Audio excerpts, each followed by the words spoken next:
Bismillah. Assalamualaikum warahmatullahi wabarakatuh. Alhamdulillahi rabbil alamin. La hawla wa la quwwata illa billahil aliyyil azim. Allahumma salli ala sayyidina Muhammad al-fatih lima ughliq wal khatim lima sabaqa nasir haqqil haqq al-hadi ila siratal mustaqim wa ala alihi haqqa qadrihi wa miqdarihi al-azim. Dan kitab Hilyatul Auliya juz 6 halaman 287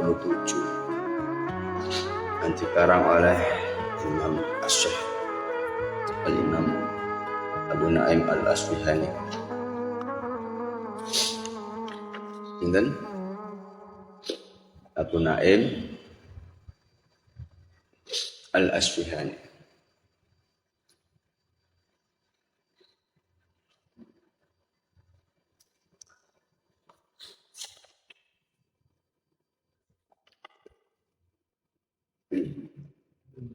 Itu menjelaskan tentang apa akibat dari maksiat.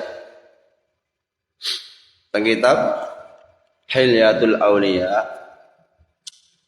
juz 6 halaman 267 yang dikarang oleh Al-Imam Abu Naim Al-Asfihani.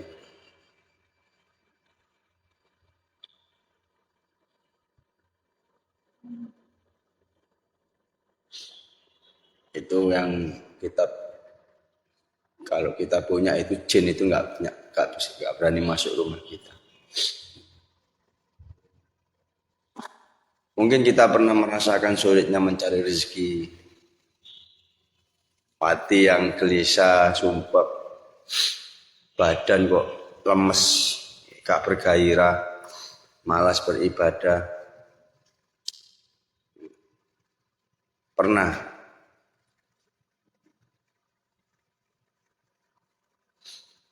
Jenengan sedaya niki pernah merasakan hati sumpek, gelisah, awak lemes kabeh, rezeki angel, sulit, ibadah males, pernah? Nah, mungkin itu salah satu akibat dari maksiat.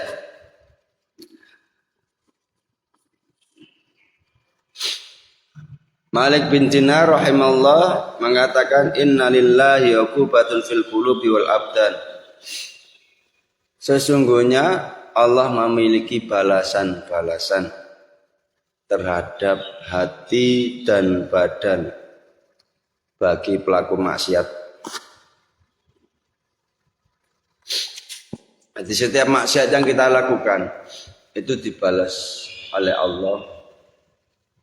Entah itu hati kita, entah badan kita. Efeknya yang pertama, donakun fil ma'aisyah, kesempitan dalam hidup.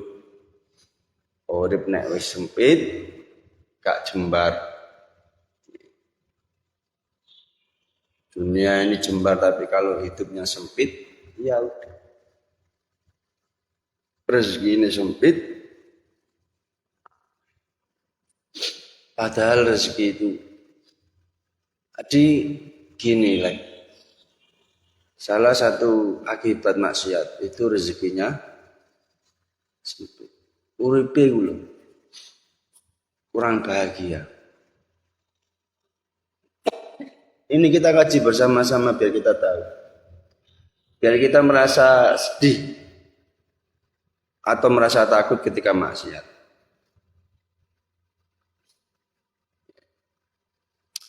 Kalau para wali-wali Allah itu yang ditakwakan ketika maksiat itu sudah nggak nyaman dengan Allah. Tapi kita nyampe di situ masih sulit. Yang kedua, wawahanun fil ibadah, lemah dalam ibadah.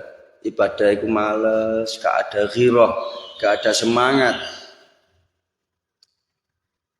Dan ini adalah akibat dari maksiat yang kita kerjakan. Akibat dari yang melihat yang haram. Oleh karena itu setiap siapa saja hamba habis maksiat terus dia merasa getun, terus istighfar, itu masih disyukuri Mas ya. Di luar sana itu ada orang maksiat itu nggak sedih. Nah, itu yang bahaya. Nanti jenengan sedaya niki kok kapan hari maksiat terus kok ibadah masa sarah-sarah wis segera istighfar, astagfirullah wa atubu ilaihi, astagfirullah. Nomor 3 terakhir, wa ma duriba 'abdun bi uqubatin a'tamu min qaswatil qalbi. Akibat dari maksiat yang nomor 3 yaitu akibat yang paling besar itu hatinya keras. Kalau hati sudah keras itu angel dikanda, sulit dinasihati. Ini yang paling bahaya.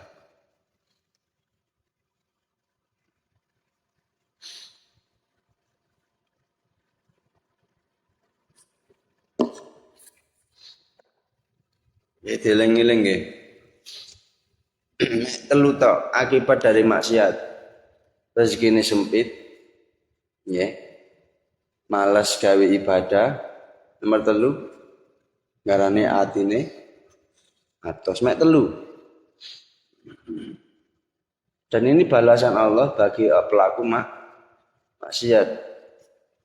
Semua ada balasan. Kama ya'mal mithqala dzarratin syarran yarah, may ya'mal mithqala dzarratin khairan yarah. Apa yang kita perbuat pasti dibalas. Entah itu kebaikan, entah itu keburukan. Sekecil apapun.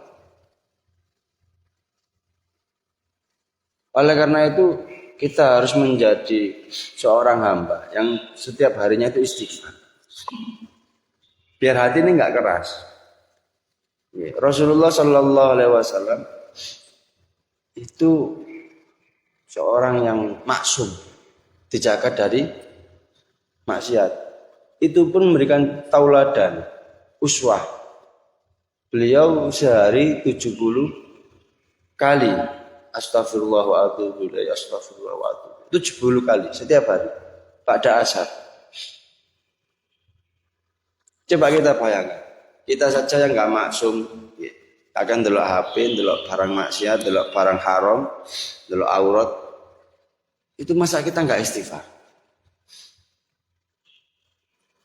Kalau maksiat sebagai rutinitas kita, jadikan juga istighfar rutinitas kita.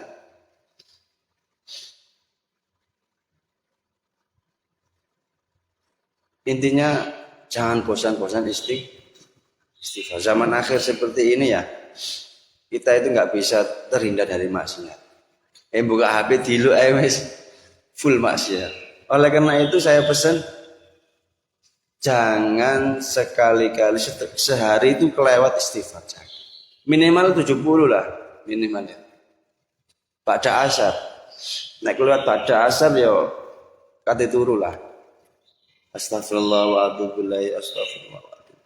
Dene kok tangi-tangi turu isuk maksiat mana istighfar mana terus seperti itu. Ya. Dan minta bantuan kepada Allah agar kita bosan maksiat.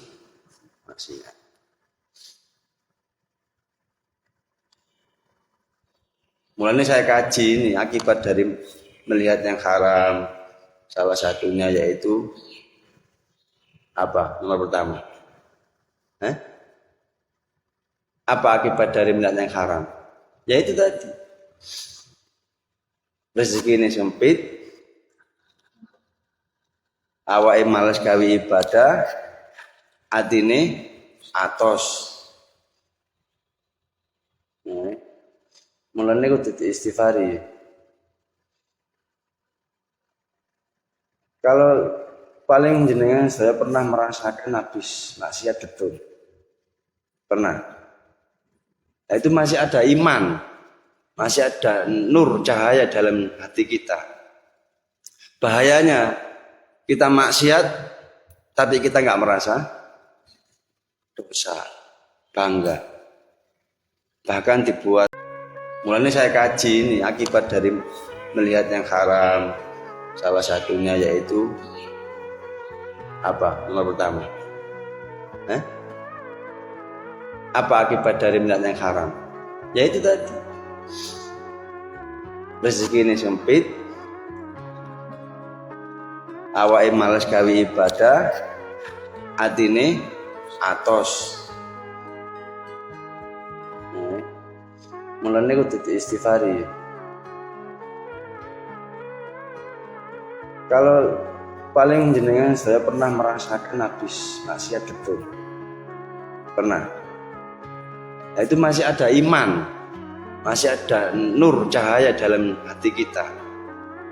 Bahayanya kita maksiat tapi kita nggak merasa dosa, bangga, bahkan dibuat live, bahkan dibuat status maksiat padahal. Ini yang bahaya. Ini cahaya imannya sudah mulai redup ini. Di masa-masa sebagai masih harusnya bersyukur kalau habis maksiat kok wedi mek Gusti Allah, ninggalno ketaatan, ninggalno ibadah kok merasa getu, menglapore gak jamaah, menglapore gak sholat. Itu masih ada nur iman kita dalam hati. Mulanya kemarin saya kaji sama Cak Arif itu, salah satu agar hati ini nggak mati, itu salah satunya mengerjakan amalan-amalan yang wajib. Dan ketika hati ini senang hidup, itu mengerjakan amalan-amalan sunnah. Intinya barang siapa yang ingin hatinya nggak mati, itu jangan sampai tinggalkan ibadah yang wajib. Karena ibadah wajib itu adalah obat bagi hati yang mati. Nah wis obat iki ditinggalno. Ya wis wallahu alam. Nggih. Nah nek keadaan hati seneng mari kajian mari bisyaro, pemene alakat rabi iki di akeh-akeh ilek salat-salat sunnah le. Ibadah sunnah iki di kerjaano kabeh. Nek wis males atine aja sampai ninggalno sing wajib. Karena iman kita ini kadang naik, kadang turun. Nek imane malaikat kenceng, lurus. Imane nabi semakin hari semakin naik. Nek iman kita ini kadang yang munggah, kadang nisf, kadang naik, kadang turun. Imane iblis menurun. Nah, ketika iman kita naik, itu kerjakan amalan-amalan sunnah. Karena itu penghalang bagi hati yang mati. Tapi ketika iman kita turun, jangan sampai tinggalkan ibadah yang wajib. Karena ibadah wajib ini adalah penawar bagi hati yang wis imane menurun, sing wajib ditinggalno. Terus apa obatnya? Obatnya mek situ tok iku mange. Ibadah wajib. Mulai zaman akhir ini jangan sampai tinggalkan yang wajib. Sunnah-sunnah ya kadang dikerjakan, nek seneng dikerjakan, nek gak seneng mas hati sumpek ya wis. Ini wajib lah. Dan jangan lupa maksiat juga kita tinggalkan. Karena efeknya maksiat itu kembali pada diri. Jangan sampai pernah mengatakan aku maksiat itu gak disiksa Gusti Allah, jangan. Mau ngarai maksiat manere aku sehat, rezekiku akeh. Siapa tahu nanti balasannya pada anak, pada istri kita nggak pernah tahu. Okay. Intinya dalam hidup ini jangan mengambil kesimpulan. Terus berusaha berbuat baik, tapi jangan menjadi menganggap diri kita orang baik. Karena kata Sayyidina Ali, siapa orang yang baik? Orang yang merasa dirinya buruk. Siapa orang yang buruk? Orang yang merasa dirinya baik. Oleh karena itu, kerjakan kebaikan tanpa merasa diri ini orang baik. Mula bahaya nek wong sing nganggep dirine apik. Gak bakal nglakoni keapian. Tapi kalau kita merasa pendosa, merasa maksiat, merasa banyak dosa, merasa lemah dan pendorongnya itu, maka kita akan menjadi orang Baik, ya ora aku ngake dosae tak salat. Ya ora aku wong ngake sing maksiate tak maca Quran.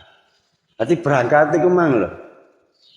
Tapi nek wis gagah-gagah ngene aku mari tahajud rek wis tak maksiat. Nah ini bahaya.